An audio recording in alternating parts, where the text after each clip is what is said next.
coisa sobre o uso de diuréticos. Em algum momento você indica esse uso de diurético?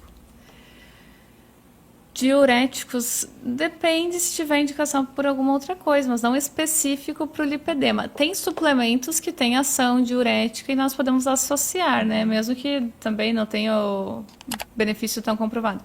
Agora, o diurético único exclusivamente para o lipedema, não assim. Para Tipo, amenizar a questão da retenção, não. O Porque principal são as celulite, medidas. isso daí não é tanto, é mais desse acúmulo específico de gordura, né? Sim. A celulite, principalmente por causa que o acúmulo de gordura associado à inflamação forma nódulos de gordura, acontece a fibrose e retração daquele tecido, né? E o inchaço é pela própria inflamação. Então, assim, nós tem que tratar a inflamação, né? Você dá um diurético não vai resolver. E ele até vai atrapalhar, desculpa E, te cortar, mas vai na parte de desidratar, exercício físico, o diurético vai deixar aquela pessoa, às vezes, né, desidratada, não vai hidratar o suficiente, e aí piora a condição, porque no exercício também não funciona. Então, e aí a gente entra na questão dos hábitos de novo, né? Uhum. Porque, assim, a grande maioria das pessoas não toma a quantidade de água suficiente. Acho que é o mínimo do básico, né? Igual a doutora falou, a qualidade do sono. Então, e aí são fatores também, né? Porque, por exemplo, ser desencadeado pela gestação por alteração hormonal. Geralmente é aquela mãe que está acordando a noite inteira também, não está dormindo. Então, assim, ela está numa fase, num ciclo ali também, super inflamada, né? Não consegue descansar. Com certeza. A alimentação também já não... Você, por mais que tente se alimentar bem, já é uma pessoa que às vezes deixa de comer alguns momentos, come mal porque está ali com o bebezinho. Tem tudo isso, né? Que influencia. Com certeza. Com certeza. O sono, o gerenciamento do estresse, a alimentação. E aí, que não é dessa fase, mas o álcool, né? Tudo isso influencia para piorar. E às vezes, eu não sei se você percebe isso, mas o que relatam é que às vezes, por exemplo, para uma mulher, o álcool piora. Mas não necessariamente o açúcar, digamos assim. Então, tem fatores específicos que pioram. Ou a noite do sono mal dormida.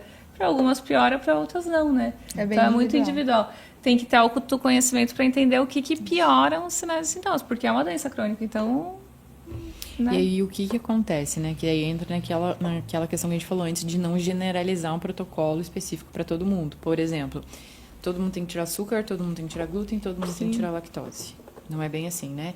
Você conversando na consulta, você pergunta o que você sente que piora no seu caso, assim, em que momento você percebe que você fica mais inflamada, mais inchada ou mais dolorida?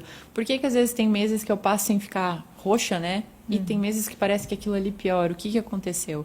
E às vezes a pessoa fala assim, as mulheres, na grande maioria, na correria do dia a dia, de querer fazer tudo, não para nem para analisar se está numa fase do ciclo menstrual, o que aconteceu, por que aquilo ali, essas alterações acontecem ao longo do mês, e ela não identifica o que está acontecendo. Se às vezes intensificou um treino ou deixou de treinar por um período, diminuiu, né, a intensidade desse treino, o que aconteceu, que gerou, às vezes, um aumento desse desconforto. Né? Com certeza. A gente tem que pensar que a parte hormonal manda muito para nós, mulheres, manda demais em tudo nosso, né?